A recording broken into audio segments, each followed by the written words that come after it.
आचार्य थामा गुप्त रूप से विद्युत के गुरु बन चुके थे। वो विद्युत को इंद्रपुरी साम्राज्य में होने वाले मुकाबले के लिए तैयार कर रहे थे। विद्युत ने गंभीर स्वर में आचार्य से पूछा, तो हम कब करेंगे मेरा दूसरा चक्र जागृत? इस पर आचार्य थामा बोले, अभी नहीं। इससे पहले तुम्हें मुकाबला जीतना होगा और शक्ति महल के स्तंभ में उस महान युद्ध की तकनीक हासिल करनी होगी जिसे आज तक कोई प्राप्त नहीं कर पाया। इसलिए तुम्हें उस महाशक्ति अस्त्र को पाना है। ध्यान रहे, तुम्हें किसी भी तरह पहले स्थान पर आना है। यह बात याद रखना विद्युत। ये सुनते ही विद्युत बोला, आचार्य, मैं पहला स्थान जरूर हासिल करूंगा। ऐसा कहते वक्त उसकी आंखों में एक ऐसी चमक थी जैसे बिजली कड़क रही हो। उसकी बात सुनकर आचार्य थामा मुस्कुराते हुए बोले, चलो, शक्ति महल जाने का समय हो गया है। मैं अब चलता हूं, तुम्हें वहीं मिलूंगा। ध्यान रहे, किसी को भी यह पता ना चले कि मैं तुम्हारा गुरु हूं और तुम मेरे शिष्य। आज मैं तुम्हारी कोई मदद नहीं करूंगा, इसलिए ध्यान रहे, तुम्हें अकेले ही लड़ना होगा। विद्युत जोश के साथ बोला, आचार्य, आप परेशान न हो, आप बस मेरा शक्ति प्रदर्शन देखना। फिर विद्युत मन ही मन बोला, संभल कर रहना तेजस, विद्युत आ रहा है। जब आचार्य थामा वहां से चले गए तब विद्युत ने भी पहाड़ी से उतरना शुरू किया, पर विद्युत हैरान था। पहले के मुकाबले अब उसे पहाड़ी में उतरने में बहुत कम समय लगा और उसका शरीर भी पहले के मुकाबले मजबूत और ताकतवर हो गया था।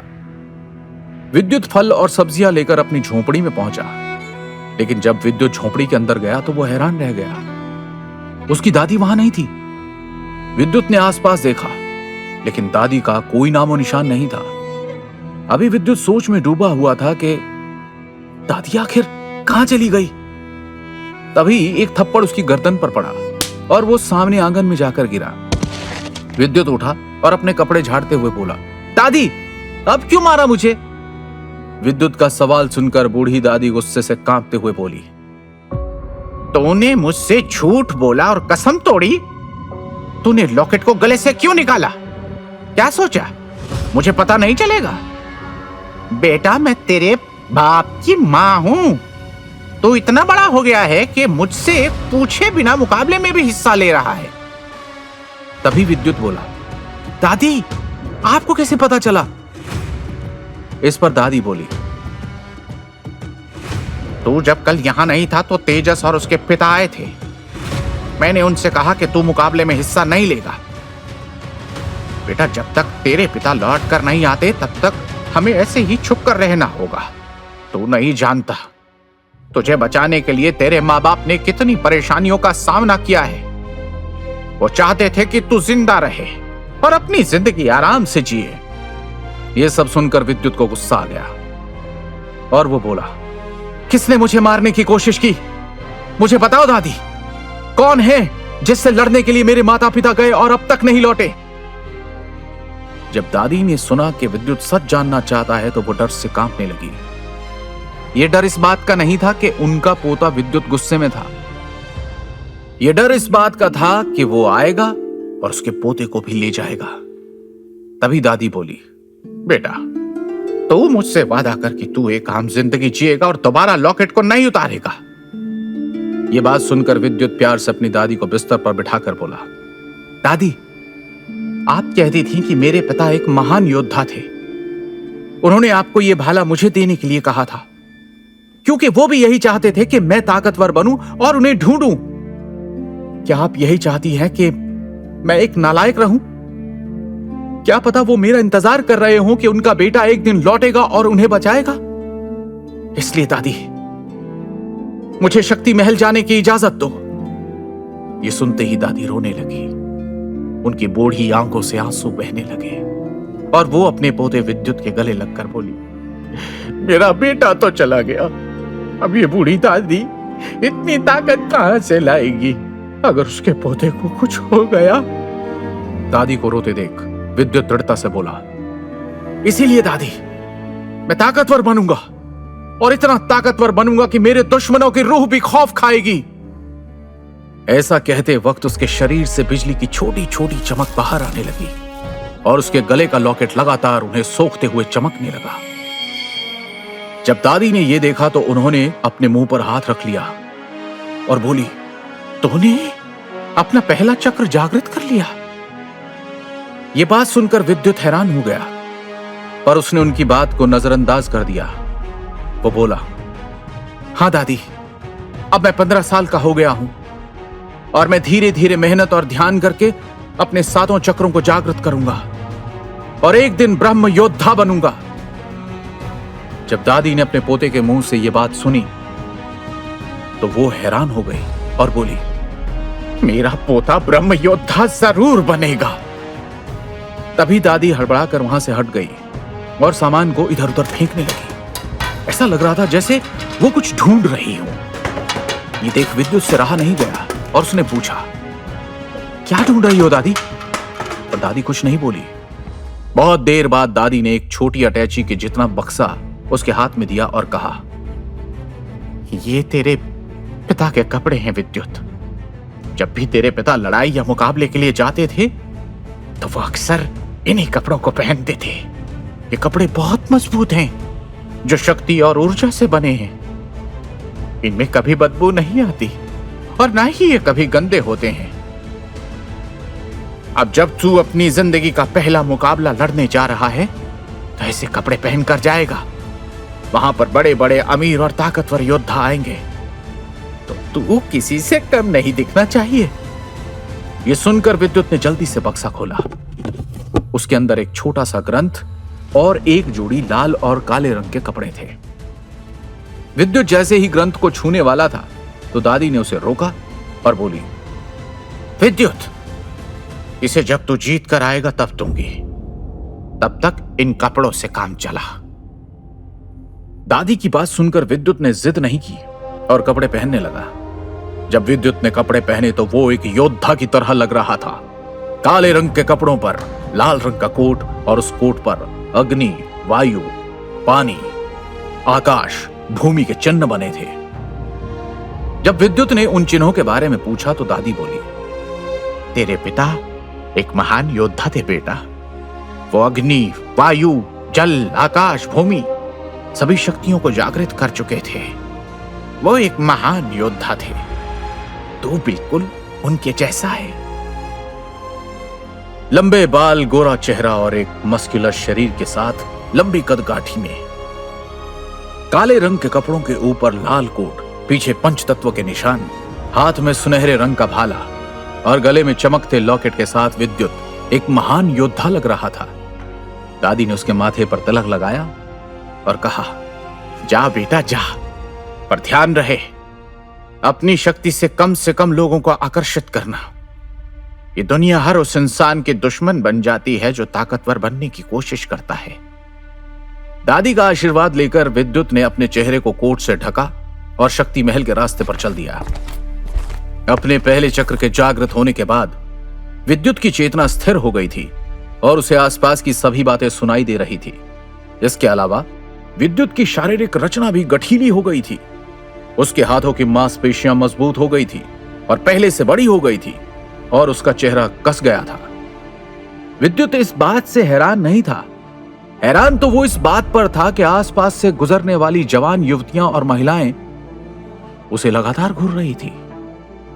विद्युत की सुनने की शक्ति में भी इजाफा हुआ था और वो आसानी से सुन पा रहा था कि वो युवतियां उसके बारे में बात कर रही थी। पर विद्युत ने उन सबको नजरअंदाज कर दिया क्योंकि उसका लक्ष्य उसके सामने था, शक्ति महल। विद्युत शक्ति महल के सामने खड़ा मुस्कुरा रहा था।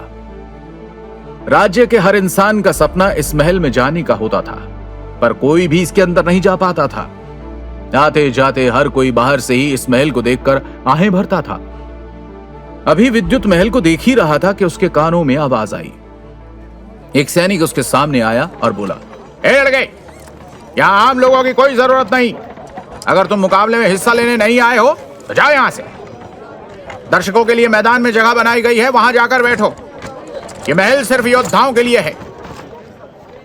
उस सैनिक की बात सुनकर विद्युत बोला, मैं मुकाबले में हिस्सा लेने आया हूं। ये सुनते ही सैनिक बोला, अच्छा माफ करना, आप इधर से अंदर जाएं और अपना नाम बताएं। विद्युत ने सर हिलाया और शक्ति महल के बड़े द्वार की तरफ जाने लगा।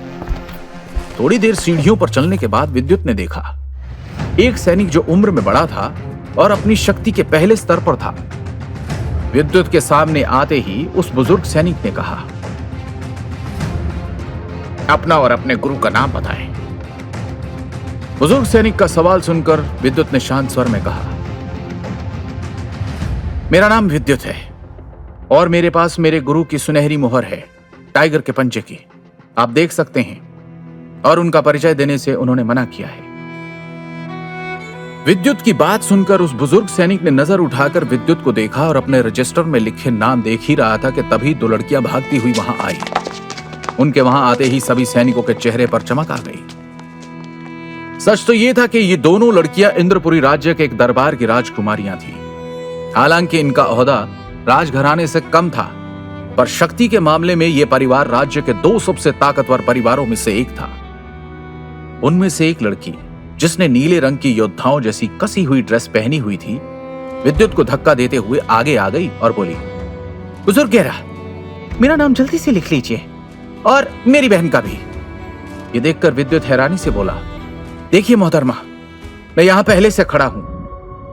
विद्युत ने इतना कहा ही था कि नीले ड्रेस वाली लड़की मायरा बोली, हाँ तो ठीक है, खड़े रहो, मैंने कब रोका है, बस आने जाने के लिए रास्ता छोड़ दो। मायरा की बात सुनकर वहां खड़े सभी सैनिक हंसने लगे और हंसते हंसते एक सैनिक विद्युत के कंधे पर हाथ रखकर बोला, अरे मित्र, नाराज मत होना, वो क्या है, मायरा पुरानी योद्धा है, बस पिछली बार ये अपनी मूल ऊर्जा जांच में फेल हो गई थी, इसलिए इसे मुकाबले से बाहर कर दिया गया था। उस सैनिक की बात सुनकर मायरा गुस्से से बोली, हंस लो, इस बार मैंने अपना पहला चक्र जागृत कर लिया है और मैं ही जीतूंगी, फिर देखूंगी कौन मेरा मजाक उड़ाता है। तभी दूसरी लड़की, जिसका नाम नायरा था, वो विद्युत के सामने आकर विद्युत से अपनी बहन के लिए माफी मांगते हुए बोली, कृपया आप मेरी बहन को माफ कर दें। तभी मायरा अपनी बहन नायरा का हाथ खींचते हुए उसे अंदर ले गई। जैसे ही वो दोनों लड़कियां अंदर गई, तभी एक अधेड़ उम्र के इंसान की तेज आवाज वहां गूंजी और वो इंसान, जो हल्के पीले कपड़े पहने हुए था, वो बोला, शैतान लड़कियों, रुक जाओ, कम से कम मेरा लिहाज तो करो, मैं तुम्हारा गुरु हूं। जब वो इंसान सीढ़ियों से ऊपर आया तो सभी सैनिकों ने आदर से सर झुकाया और एक सैनिक ने झुककर कहा, आचार्य रमाकृष्ण, आपका स्वागत है। और तभी दूसरा सैनिक बोला, आचार्य, आपने तो कमाल कर दिया, आपने मायरा का भी पहला चक्र जागृत कर दिया। आचार्य ने मुस्कुरा कर देखा और अंदर जाने लगे। तभी आचार्य रमाकृष्ण ने एक बार पलटकर विद्युत की ओर देखा और मुस्कुराए। इसके बाद बुजुर्ग सैनिक ने विद्युत को देखते हुए रूखी आवाज में कहा, आप क्या सारा दिन यहीं खड़े रहोगे? क्या तुम्हें मुकाबले में हिस्सा नहीं लेना? विद्युत हैरान था, ये बुजुर्ग सैनिक उन लड़कियों से कितने प्यार से बात कर रहा था। तभी विद्युत मन ही मन बोला, किसी ने सच ही कहा है कि स्त्री चाहे तो पत्थर की मूरत में भी जान डाल दे। यह कहकर विद्युत ने एक नजर सैनिकों को देखा और मन ही मन मुस्कुराने लगा। जब विद्युत अंदर गया तो उसकी आंखें सामने का नजारा देखकर खुली की खुली रह गईं। शक्ति महल के अंदर सैकड़ों योद्धा थे। ये सभी योद्धा मुकाबले में भाग लेने के लिए आए थे। ये देखकर विद्युत हैरान था। तभी विद्युत की नजर शक्ति महल के हॉल की छत पर गई, जो सैकड़ों चमकदार मोतियों से बनी थी, जिससे हॉल के अंदर दिन जैसी रोशनी थी। तभी एक लड़के की हंसने की आवाज वहां पर सुनाई दी, देखो देखो कौन आया, महान विद्युत। जब विद्युत ने सुना तो उसने मुड़कर देखा। उसके सामने तेजस खड़ा था, पर इस वक्त उसके साथ उसके योद्धाओं का समूह नहीं, बल्कि कुछ नए चेहरे थे। विद्युत ने एक नजर उसको देखा और आगे की तरफ जाने लगा, क्योंकि विद्युत का मकसद मुकाबला जीतना था, ना कि किसी भी तरह की बहस में फंसना। हालांकि विद्युत को बुरा लगा था, पर उसे अपने आचार्य की बात याद थी कि तेजस से मुकाबले में उसका सामना होना ही था। इसलिए उसने सोचा था कि वो उसे वहीं पर सबक सिखाएगा। तभी हॉल में एक आवाज गूंजी और सभी का ध्यान उस आवाज की ओर गया। जब विद्युत ने मंच की ओर देखा तो वो हैरान रह गया। क्या देखा विद्युत ने? किसकी आवाज गूंजी उस हॉल में? क्या विद्युत टिक पाएगा इतने शक्तिशाली योद्धाओं के सामने?